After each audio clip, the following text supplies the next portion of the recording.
Recently, the long-anticipated anime adaptation of Scott Pilgrim Takes Off, released on Netflix, and fans are furious about it. You see, if you haven't heard, Scott Pilgrim follows the story of Scott Pilgrim as he fights his current girlfriend, Ramona Flowers, seven evil ex-boyfriends, Seven evil exes. in order to stay dating her, so they will stop confronting him about it. That's mainly the story, and it follows him becoming a better person while fighting all seven of them. That's the crux of it. However, at the beginning of Scott Pilgrim Takes Off, what happens at the end of the first episode is that Scott seemingly dies. The first fight against Ramona's first evil ex, Scott dies. That's not what happens in the comic or in the live action movie. What happens is that Scott wins. He defeats all of Ramona's seven evil exes. That's the story.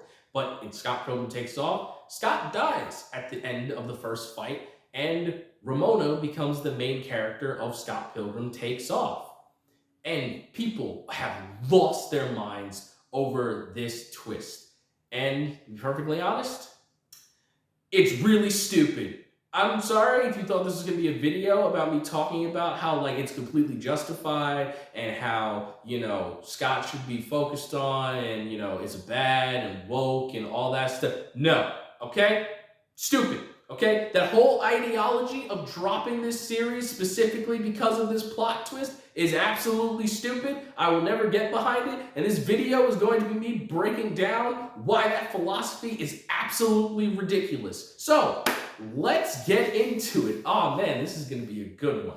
So, if you are someone who stopped watching Scott Pilgrim Takes Off because you finished the first episode and that happened, and you don't know what happens in episodes 2 through 8, or you're someone who, which I really wish this wasn't a thing, heard about the twist and didn't even give the show a fair shake, go back and either watch if you haven't seen it or finish the show. Because Scott Pilgrim Takes Off is actually not just good, it's the sequel to the comics. That's right, Scott Pilgrim Takes Off isn't just an adaptation of Scott Pilgrim. No, that's not what it actually is. It's actually the sequel to the 6-volume comic that Brian Lee O'Malley made. Because if you actually finish the series, you learn that Scott's not actually dead. What happens is that he was kidnapped by his future self trying to convince him to never date Ramona because they broke up in the future. Yes, the original Scott from the comics survived, beat all the evil exes, that stuff happened, that is the storyline, and then him and Ramona got together, and then 14 years later, they had broken up, he was depressed, and didn't want to feel that pain anymore, so he kidnapped a younger version of himself from earlier in the timeline and tried to convince him to never date Ramona. And obviously, it doesn't work, shenanigans happen, fights happen because it's Scott Pilgrim, and the story resolves after that. But that is really cool. That's a really in-depth character analysis, and I'm not going to go into that deeply because I will be making a video later on talking about why Scott Pilgrim Takes Off is fantastic. I'm going to focus more on the controversy. If you stopped watching this show after the first episode, you never get to that point. You never experience any of the cool things that happen between that moment and that reveal. You wouldn't see it because you decided to give up because there was a plot twist that surprised you, that you got something that you weren't expecting. Not that it was bad, that you got tricked. And I don't understand that philosophy. The whole point of a plot twist is to surprise you. And there are bad plot twists. I'm not going to say that there aren't. They do exist. I think the plot twist of the government being in on Sabretooth and everything's plan to trick Logan into getting the adamantium in him in X-Men Origins Wolverine is stupid. That movie is bad for a litany of other reasons. But again, the plot twist surprising me because of how ridiculous it was didn't stop me from watching it. I finished it and formulated my opinion based on that. So I don't get people who are just like, I was shocked by this plot twist and then immediately gave up on the show. I don't care what happens afterwards because I didn't care about any of these other characters. I just cared about Scott Pilgrim. I was even hit with someone telling me that, oh, if you're someone who's never seen Scott Pilgrim before and you get into the series and Scott dies in the first episode, you're not going to want to watch more. And that is the dumbest thing I've ever heard. That is absolutely not true. I have read and watched series where the initial main character died at the start, it became someone new, and I kept going because I was like, well, where's the story going to go? I didn't think that this character was going to die. I wonder what's going to happen next. So, no, that's not true. I don't believe that. That argument is invalid to me. If you're a newcomer to Scott Pilgrim who started with the anime, I highly doubt you're going to stop just because Scott dies at the end of the first episode. And if you're someone who's been a long-time fan of Scott Pilgrim, what don't you like about this story? It doesn't process in my mind how you hate this switch from Scott to Ramona, because people love Ramona Flowers. She's one of the fan favorites of the Scott Pilgrim franchise. I don't get the idea of you hating a mystery of her trying to figure out what happened to Scott by confronting her evil exes. I don't get that. Now, if you just wanted it to be a one-to-one adaptation, I can understand that. If you're just like, I just wanted a one-to-one adaptation, I didn't want a sequel to Scott Pilgrim, I wasn't interested in a sequel to it, that's fine. I can understand you not watching it if that's the case. If that's what you feel about it, I understand that. As opposed to you just being surprised by the twist and then just giving up on it because it wasn't what you expected. However, what I cannot co-sign on is people saying that the series is bad. If you dislike the twist and you personally don't want to continue because you just wanted a remake of the comic in anime format, that's fine. I disagree with people telling people that the show is bad who haven't seen it or finished it based off of that individual twist. That is absurd to me. I personally don't like the Saw franchise. I think the gore is excessive and it makes me sick to my stomach. So I never watched a single movie in that franchise. But you know what I don't do? I don't tell people that Saw is bad. I don't tell people that it's stupid and that they should never watch it. I tell people that, hey, I personally don't like Saw because the gore makes me sick and I won't watch it. I will never say it's a bad movie franchise because of a hyper-specific problem that I have with something that's integral to the story. And that's what I don't like the most about what's happening with Scott Pilgrim. It's the same thing that happened with the Final Fantasy VII Remake and Masters of the Universe Revelations. Both of those series did something drastic, and fans, both new, old, whatever, saw it and complained about it being different. Final Fantasy VII, that story takes place in the timeline where Sephiroth, for some odd reason that hasn't been explained, is self-aware of what happened to him in the future and tricks Cloud into basically killing the god of fate that keeps history on track, so now things can happen differently. You may not like that story point. That's fine. But again, being surprised by the direction that it's going in, and then saying the whole thing is bad, and just dropping it, not experiencing anything else about it, or you just heard that twist, and then just saying it's bad because of that without even playing it, ludicrous. I just can't understand it. Same thing with Masters of the Universe. He-Man dies at the beginning of the Masters of the Universe show. He gets resurrected later on in the show, and in between those 2 points, the story follows the Masters of the Universe picking themselves up without He-Man reforming the Masters of the Universe and then going on a quest to resurrect him. But people just stopped watching because they heard He-Man died in episode 1. They didn't care about what the rest of the story was. They just dismissed it. I can't get behind that philosophy. And now I'm going to point out how ridiculous that philosophy is. And then I'm going to share something about myself because I've been in your shoes before. I've been where you are, hating something blindly because of a twist that surprised you, that didn't give you what you expected from it. First, let's talk about how ridiculous that is in general. So, Spider-Man Into the Spider-Verse. The first thing you see when you watch that movie is Peter Parker Spider-Man. If you're someone who doesn't know anything about Spider-Man, and you don't know Miles Morales is a thing, never heard of him before, if you went into that movie blind, because I have friends who don't watch trailers or anything like that, they just hear your movie's coming out, they think it sounds interesting, they'll go and see it. They don't watch trailers or ads or anything like that. They go into the movie as blind as humanly possible. So, hypothetically speaking, let's say you're one of these kinds of people, right? Go into a movie blind, don't really know anything about it. You're just like, oh, Spider-Man movie. I like Spider-Man, you know, I've seen Peter Parker before because of other movies and like cartoon shows and stuff like that. I want to go see this. Go see the movie, starts off, Peter Parker, there, full glory, doing his whole thing, giving you a whole rundown of his backstory. Then all of a sudden, it cuts to this young black boy, Miles Morales, in his room drawing.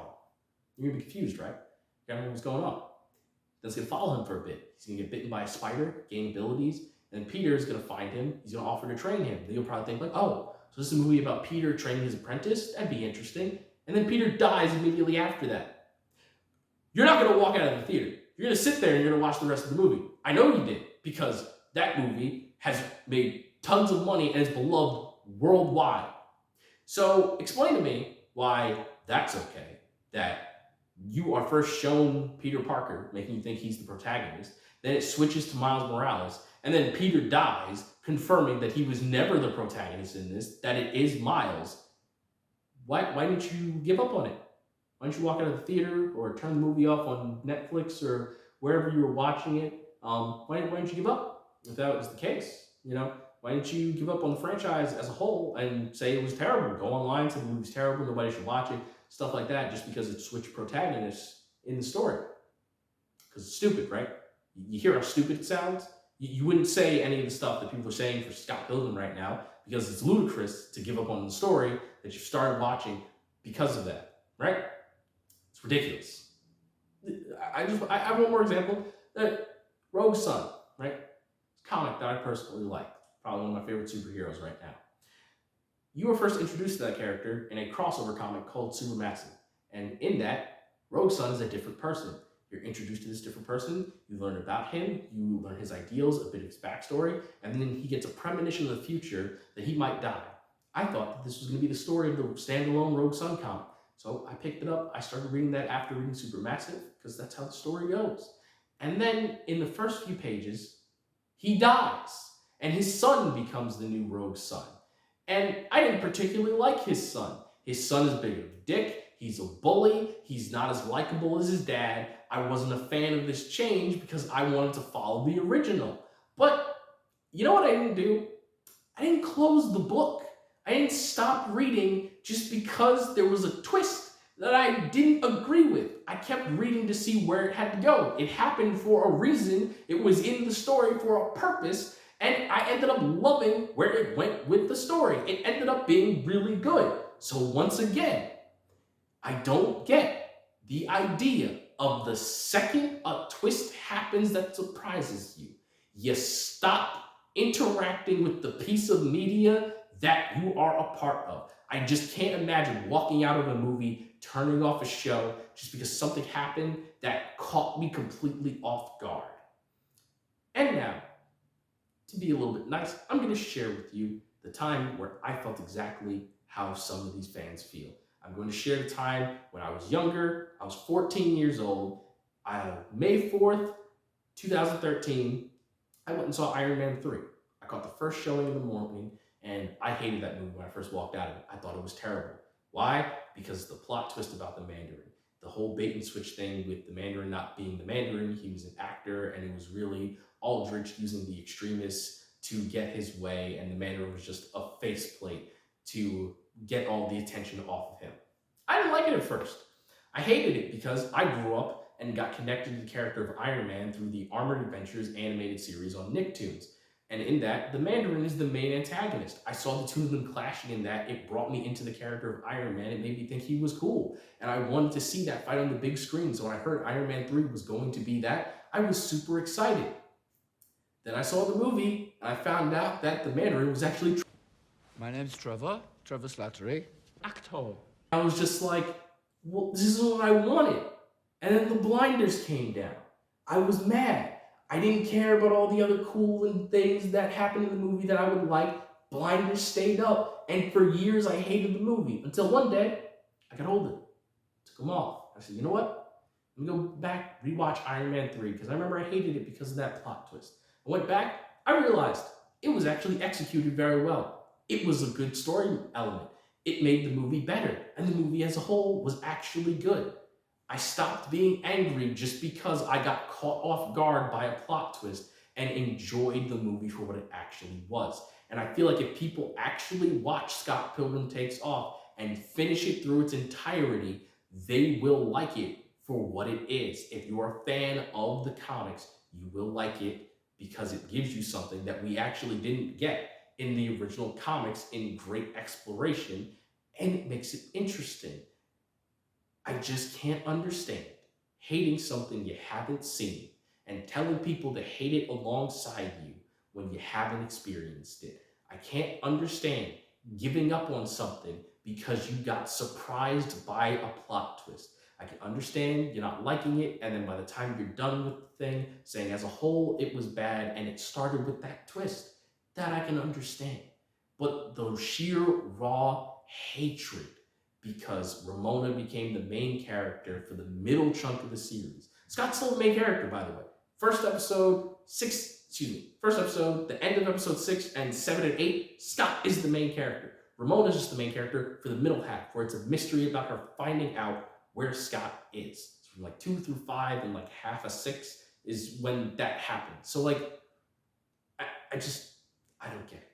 I don't understand why people are just this filled with malice, have this short of a fuse. Like, whatever happened to people having the 3-episode rule with shows? Like, remember when that was a thing back in the day? People would say, like, yeah, I'm giving this show a shot. I'm gonna give it like 3 whole episodes to see if it's able to hook my interest. But now we're just stopping at episode 1 nowadays. Now we're just criticizing things because of a twist that happened that we didn't agree with, and now it's just the whole thing's bad. Not even giving it a fair shot. Whole thing's bad, never watching it, telling other people it's terrible, telling them they should never watch it. I can't understand that.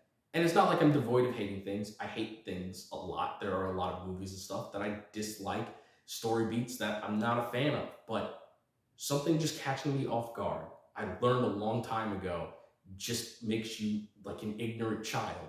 That's how I felt when I was 14. I hated Iron Man 3 for the dumbest reason, and it stopped me from appreciating a movie that was really cool for a very long time. So don't do that, okay? Just don't. Don't give up on Scott Pilgrim just because this twist isn't what you expected, that the show isn't the one-to-one adaptation of the comic that you want, that's actually a sequel to the comics. Don't just give up there, okay? Give it a fair shake. You know, give it the 1 to 3 episodes, or even binge the whole thing. It's a very short series. It's only like 3 hours and change as a whole to like binge the whole thing. So just give it a fair shake, watch it. I'm sure you'll probably enjoy it if you like Scott Pilgrim. If you're someone who's never seen Scott Pilgrim, you would appreciate it more if you read the comics, saw the movie first. But if you watch this anime first, it'll probably make you want to go back and watch the show. Watch the movie and read the comics to get further context on everything that's going on. And I'll probably appreciate you more. You'll appreciate it more. Sorry. But yeah, I just need to get that off my chest because of everything that's going on with the controversy and how many people I've seen hate this series out of blind ignorance. It just makes me severely upset. So that's all I really had to say. I hope your day is going well. I hope you're not upset. You're enjoying everything. I've got my socials down below if you want to yell at me, or if you want to yell at me in the comment section as well. Or if you happen to not yell at me, that'd be cool, and you actually have like constructive criticism about the show. I'd take that as well. And like I mentioned earlier, I do plan on making a full video breakdown of Scott Pilgrim Takes Off, where I talk about how much I love it, because I really do love Scott Pilgrim. It's my favorite franchise ever, and I very much enjoyed this show. Nevertheless, I am the innocent villain. Remember, folks, you're innocent to proven villainous, and I'll see you again later.